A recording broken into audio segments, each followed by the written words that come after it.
Assalamualaikum warahmatullahi wabarakatuh. Saya ucapkan terima kasih kepada Anda yang telah melakukan klik di video saya ini. Mudah-mudahan Anda bertambah sehat dan baik-baik saja.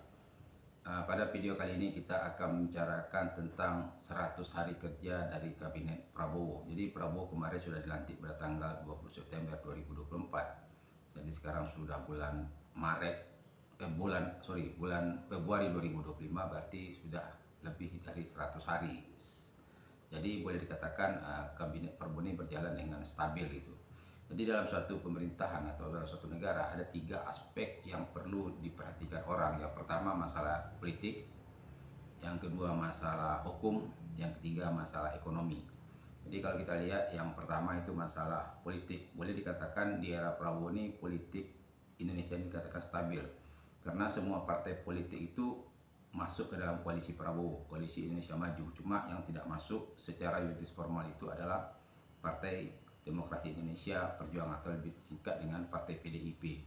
Memang PDIP ini secara yuridis formal dia tidak bergabung, tetapi kalau kita lihat secara de facto PDIP ini dia mendukung juga kebijakan daripada pemerintahan Prabowo. Jadi sehingga di DPR itu tidak ada terjadi gonjang-ganjing, tidak ada terjadi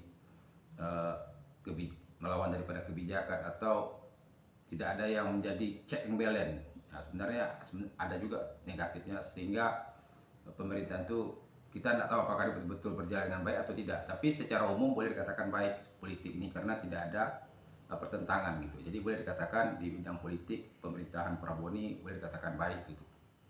Lalu di bidang hukum, ini memang kita lihat masih banyak kasus-kasus lama yang belum selesai. Memang ini tuntutan daripada masyarakat bahwa kasus-kasus bidang hukum yang telah berlalu, arti kata yang tidak terjadi di masa Prabowo, supaya Prabowo bisa menyelesaikannya. Tapi tentu tidak segampang itu. Tapi kalau kita lihat secara umum, kebijakan di bidang hukum ini masih kurang bagus. Karena apa? Ada satu hal yang sangat diharapkan oleh para masyarakat atau aktivis, yaitu tentang perampasan daripada aset-aset daripada koruptor. Jadi koruptor Indonesia ini masih tinggi gitu. Jadi koruptor itu dia belum mendapat sanksi yang begitu berat. Kalau kita lihat kemarin ada yang korupsi itu 271 triliun, cuma dihukum 6 tahun penjara. Ini suatu hal yang sangat banyak dikritisi orang karena kurang begitu beratnya hukuman. Karena yang dikorupsi itu sangat begitu banyak, 271 triliun, jadi suatu angka yang cukup besar. Jadi memang Prabowo sebagai presiden bukan dia membuat undang-undang. Yang membuat undang itu adalah DPR bersama presiden nanti kan. Tetapi ada persetujuan dari presiden gitu.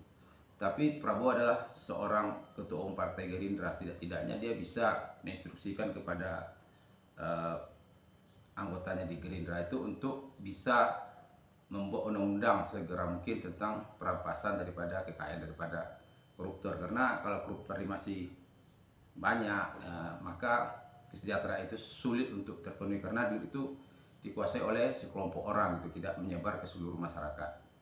Jadi kalau kita lihat di bidang atau sektor hukum ini masih kurang bagus gitu, tidak sebagus yang di politik tadi. Yang ketiga itu ada sektor yang lain, itu sektor ekonomi atau di bidang ekonomi. Jadi Prabowo kemarin di awal-awal dia jadi presiden, dia sudah pergi ke luar negeri melakukan perbincangan dengan negara lain untuk melakukan kerjasama, dan itu berhasil. Tetapi realisasinya di lapangan setakat ini belum maksimal. Tetapi kalau kita lihat secara umum ekonomi ini sudah agak membaik gitu, karena Prabowo ini ekonomi dia itu tidak tergantung pada satu negara, tidak seperti Jokowi kemarin terlalu Cina sentris, perusahaannya dengan Cina aja gitu.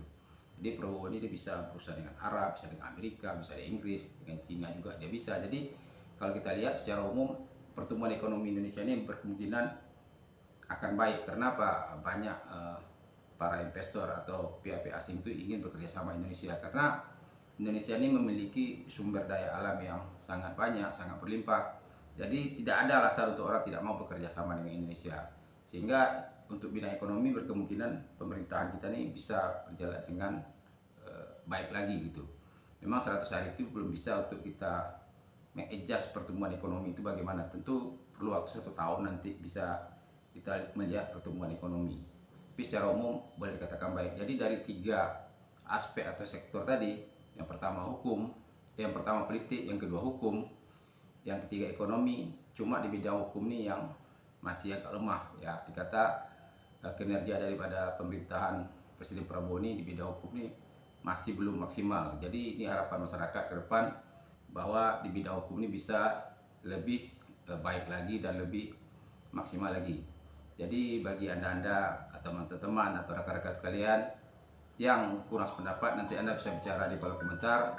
Saya ucapkan juga kepada anda yang telah melakukan like, comment, and share, dan kita nanti akan bicara di video-video lain dengan tema-tema yang lain. Assalamualaikum warahmatullahi wabarakatuh.